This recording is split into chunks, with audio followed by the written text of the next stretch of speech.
everybody, what's thisvthattv? I'm here to talk to you guys about my new reviewing system. Now, my previous system, I think that it just needed to be changed so it could be more precise and make the reviewing process for me at least more analytical. And I'm just here to give you guys an overview of the scale that it's going to be used, what it means, and how everything works. So if you look in the description, if I could fit it on the screen, I will try to fit it on the screen, but I'll show you guys my reviewing scale. Now, I use a 5-point reviewing scale, so that'll be out there, and I think just for clarity's sake, if somebody needs it, or if it makes it easier to understand or whatever, that I have also included a 10-point scale. So it goes from extremely bad to extremely terrible to masterpiece on the scale, from 1 to 10, and it'll go from, well, 0, even though I don't think it'll ever be 0, but from 0 to 0.7 is extremely terrible. 0.8 to 1 is terrible. 1.1 to 1.5 is very bad. 1.6 to 2.4 is bad.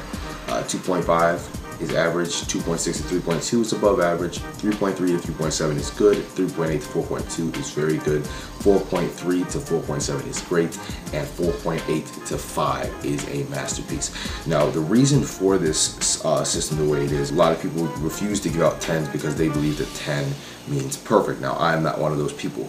I believe that the last rating on the scale should not be perfect, because nothing has ever been perfect. No show has ever been perfect, and no show will be perfect. So, but the last rating to me means masterpiece, and it does not have to be perfect to be a masterpiece. Now, the reason that I have the system that gives some leeway in the masterpiece department is because, like I said, no show's going to be perfect, and the way that this system works is it forced me to be a lot more analytical and critical about each individual category, and the sum, it'll be the average of each 5 categories. So the average score of story, animation, sound, characters, and enjoyment.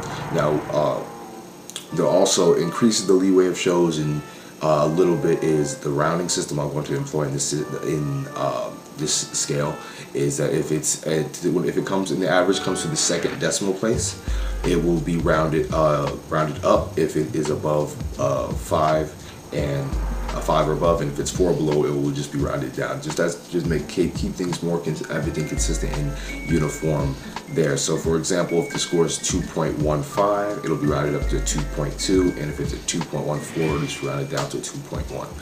So that just gives a little more space when it comes to the masterpiece department. But back to what I was saying about that, it's just that it doesn't have to be perfect to be a masterpiece. And in this scale, it forces me to be a lot more critical about the individual categories and then the average score.